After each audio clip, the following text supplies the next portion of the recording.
Então, nós estávamos vendo na última aula sobre máquinas elétricas, tá? Na aula de hoje, a gente vai ver sobre potência e energia elétrica. Pessoal, a aula de hoje, na verdade, seria a correção das atividades da aula passada, tá? Eu não vou fazer as correções hoje, por quê? Porque foram bem poucos os alunos que me deram a devolutiva das atividades. Foram bem poucos os alunos que me mostraram se fizeram e como fizeram as atividades. Eu não posso vir aqui corrigir essas atividades sem saber se vocês estão fazendo, se vocês estão conseguindo fazer, se vocês estão tendo alguma dúvida, tá? Então, peço para que vocês façam as atividades, acompanhem as aulas, deem essa devolutiva, porque eu preciso saber como está sendo os conteúdos para vocês, se vocês estão conseguindo entender, se vocês estão conseguindo fazer as atividades, tá? Então, por conta disso, porque como foram muito poucos os alunos que deram a devolutiva, que fizeram as atividades, que me mostraram as atividades, eu vou dar mais um tempo para vocês realizarem as atividades. Então, eu vou fazer a correção na semana que vem. E aí, eu vou dar continuidade a esse conteúdo na aula de hoje. E na aula da semana que vem, aí nós fazemos a correção das atividades, beleza? Então, agora a gente vai dar continuidade e o nosso conteúdo vai ser potência e energia elétrica. Vocês podem acompanhar esse conteúdo lá na apostila de vocês, da página 41 até a página 46. Então, a potência elétrica. Quando utilizamos motores elétricos, como secador de cabelo, televisor, liquidificador, etc., a energia elétrica é convertida em outro tipo de energia, como térmica, luminosa, sonora ou mecânica. Então, toda vez que nós utilizamos, por exemplo, eletrodomésticos, esses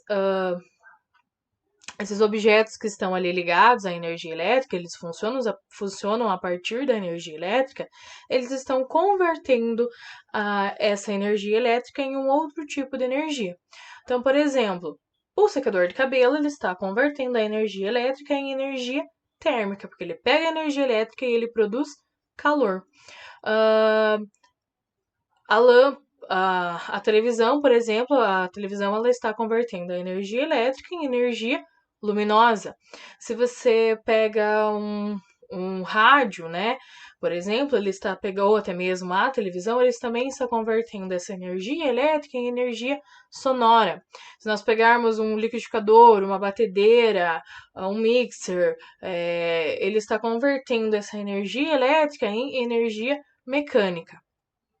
Então, toda vez que essas máquinas elétricas elas estão ligadas a essa corrente elétrica, a um fornecedor de energia elétrica, ela está transformando a energia elétrica em uma outra forma de energia. Então, a rapidez com que o dispositivo converte a energia elétrica em outros tipos de energia é medida pela potência do aparelho. Ou seja, aparelhos de grande potência são capazes de converter energia mais rápido do que aparelhos de baixa potência. Um secador de cabelo mais potente, por exemplo, esquenta mais o ar e sopra com mais velocidade que um secador menos potente. Claro que isso faz com que o primeiro consuma mais energia elétrica do que o segundo. Então, quanto mais rápido esse objeto, esse mecanismo elétrico, ele consegue converter essa energia elétrica em uma outra forma de energia, mais potente ele é. Então, o livro, a apostila, deu ali o exemplo de um secador de cabelo. Então, um secador de cabelo que ele tem uma maior potência, ele vai pegar essa energia elétrica, ele vai transformar essa energia elétrica mais rapidamente em energia térmica. Mas, consequentemente, ele também vai gastar mais energia elétrica. Então, quanto mais potente for um equipamento, mais gasto, mais consumo de energia elétrica ele vai ter. Ele será mais potente, ele será mais forte, né? Ele vai transformar essa energia de forma mais rápida, porém ele também vai consumir muito mais energia elétrica do que um mecanismo, um objeto que seja menos potente. Então, a gente consegue calcular a potência desses eletrodomésticos. Então, como que a gente faz isso? Então, a gente pode matematicamente definir a potência como POT, né? P-O-T, e a gente calcula isso pela razão entre a energia e o tempo. Então, se a gente pegar a energia consumida e dividir ela pelo tempo em que esse objeto, esse mecanismo, ele está ligado a uma corrente elétrica, nós conseguimos descobrir então qual é a potência desse mecanismo. Então, por exemplo, se eu quero descobrir qual é a potência do meu secador de cabelo? Enquanto eu estou secando meu cabelo, eu posso pegar a energia, né, a energia elétrica que esse secador de cabelo consome. Eu divido ela pelo tempo, né, que eu utilizei. Então, por exemplo, se eu utilizei ele durante 30 minutos, eu pego a energia dele, eu divido por esses 30 minutos, eu consigo saber, consigo descobrir qual foi a potência desse meu secador de cabelo durante esses meus 30 minutos em que eu estava utilizando ele ligado lá em uma corrente elétrica, tá? Então, para calcular, a gente vai utilizar essa fórmula. POT, né, POT, é igual a E dividido por T. Então, potência é igual a energia dividida pelo tempo, tá?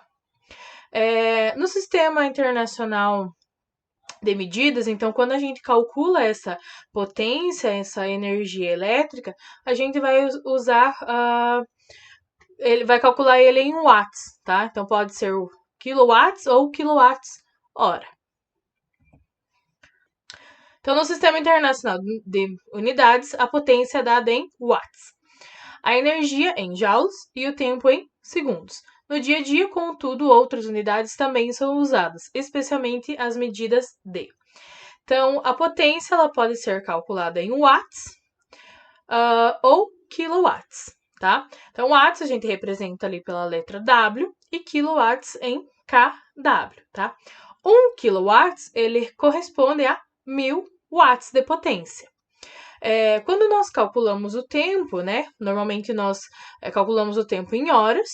Então, 1 hora, ela corresponde a 3.600 segundos. Então, dentro de 1 hora, eu tenho 3.600 segundos. E a energia em quilowatt-hora, né? 1 kWh corresponde a 3.600.000 joules, tá? Então, 1 kW corresponde a 1000 watts. 1 hora, 3.600 segundos. Então, 1 kWh corresponde a 3.600.000 joules. Então, nos aparelhos domésticos, a potência é escrita neles próprios ou está presente em seu manual, assim como a tensão de funcionamento.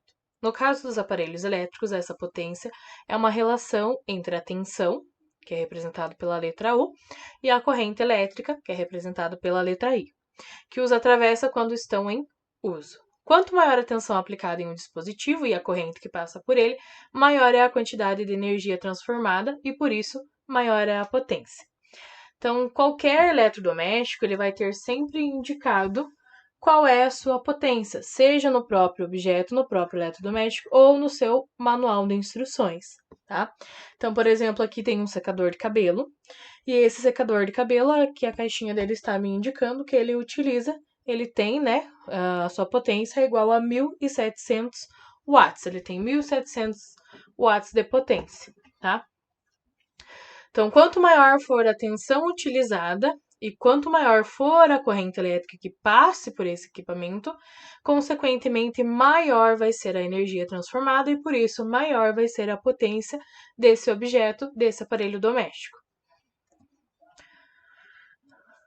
Então, nós podemos determinar matematicamente a potência como a relação entre a tensão e a corrente elétrica. Então, para eu descobrir a potência elétrica, eu faço potência é igual a tensão, que é representado pela letra U, vezes a corrente elétrica. Então, fica POT é igual a U vezes I, né?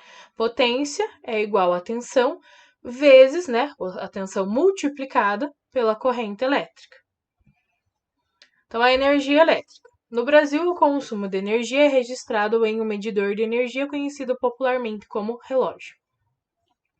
A conta de energia elétrica das residências é calculada em kWh. Assim, para saber a energia consumida por um aparelho, uma maneira prática é reordenar as variáveis da equação anterior, isolando a energia. Então, se antes eu estava tentando descobrir qual é a potência, né, tendo ali o valor da tensão e o valor da corrente elétrica, agora, tendo a potência, eu consigo descobrir a energia. Então, eu utilizo energia é igual a potência vezes o tempo. Então, um exemplo. Assim, um forno elétrico de potência de 4 kW, que fica ligado durante 2 horas por dia, consome quantos quilowatts-hora esse forno que fica ligado 2 horas por dia ele vai consumir? Quanto de energia esse forno vai consumir, tá? Então eu vou analisar quais são os dados que eu tenho. Eu vou utilizar essa fórmula aqui, então energia é igual a potência vezes o tempo, tá? Então o problema ele está me dizendo que a potência é de 4 kW. Ele também está dizendo que esse forno ele fica ligado durante 2 horas por dia. Então, para eu calcular e descobrir o quanto de energia elétrica este forno está consumindo, eu vou utilizar a fórmula energia elétrica igual a potência vezes o tempo.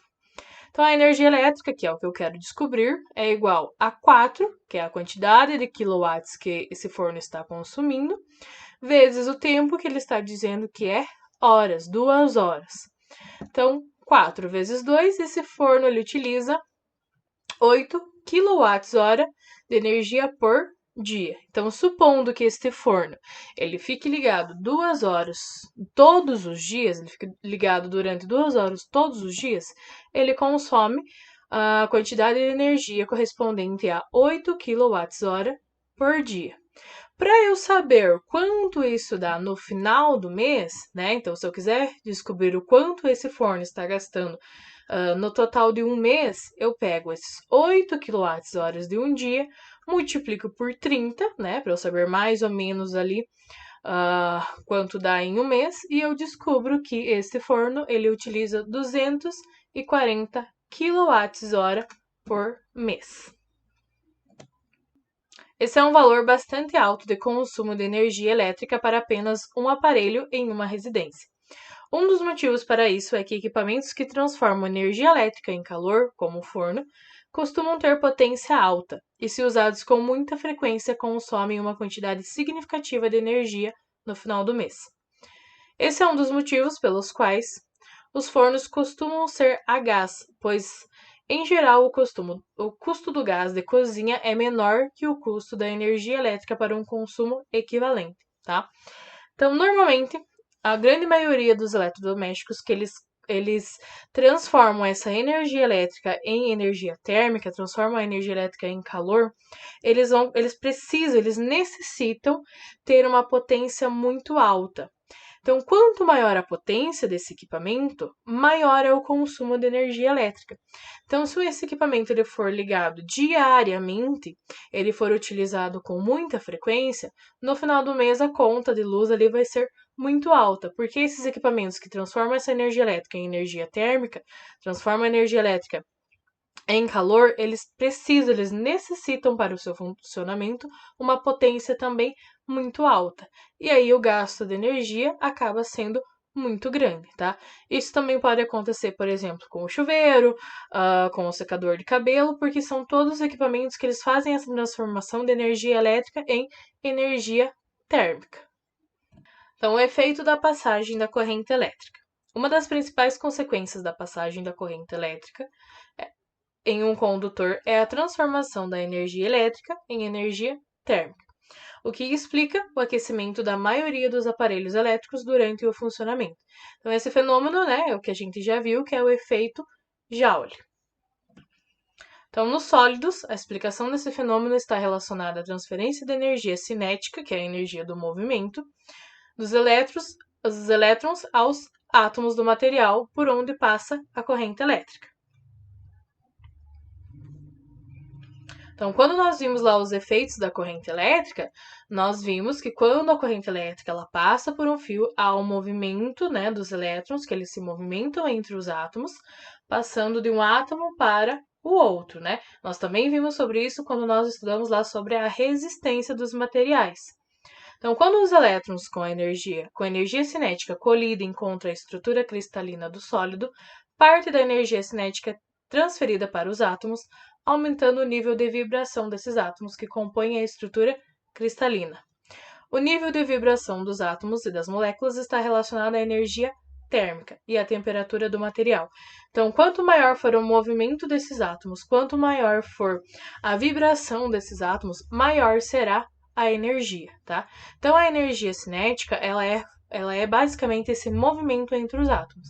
Quando acontece esse movimento, há também a transformação dessa energia elétrica em energia térmica. Essa energia térmica, ela vai se dar por causa do contato, né, por causa do atrito entre a energia elétrica que está passando nesse material. Então, vai acontecer pelo contato do elétron com o material. Quando esses materiais, quando esses dois se colidem, quando eles se encontram, eles provocam essa vibração dos átomos e das moléculas, e por isso a energia térmica ela é produzida.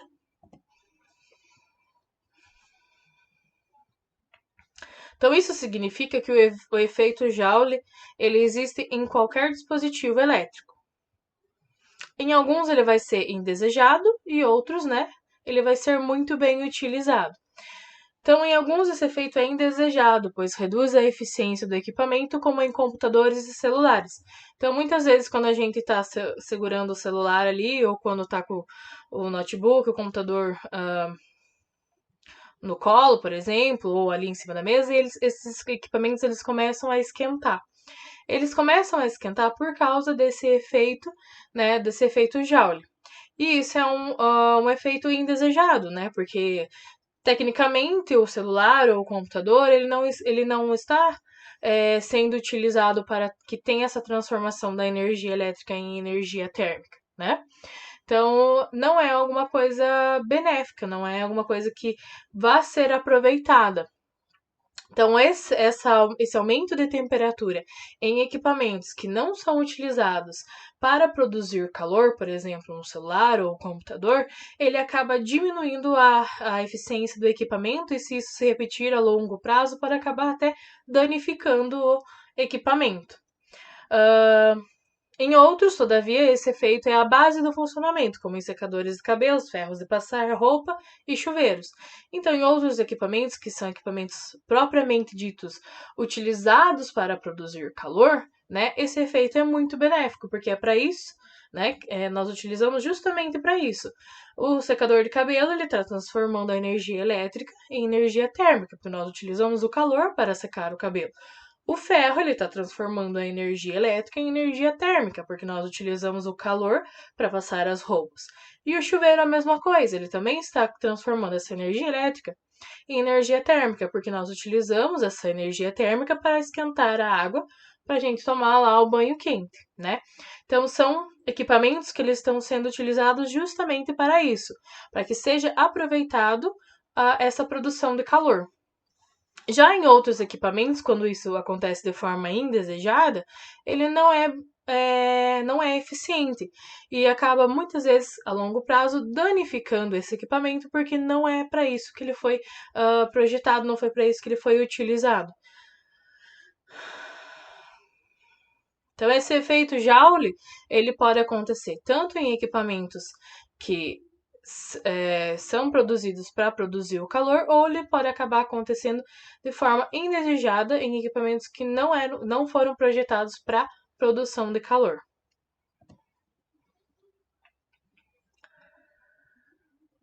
Então, para terminar, né, esse conteúdo, lá na página 44 e na página 45, as atividades da número 1 até a número 6. Eu vou corrigir essas atividades junto com as atividades da aula passada na próxima aula, tá? Então, voltando a falar para vocês que vocês precisam fazer essas atividades e vocês precisam dar essas devolutivas, tá? Eu vou dar esse prazo maior aí para que vocês realizem as atividades da semana passada e as dessa semana, e aí nós corrigimos as duas atividades juntas na próxima aula, beleza?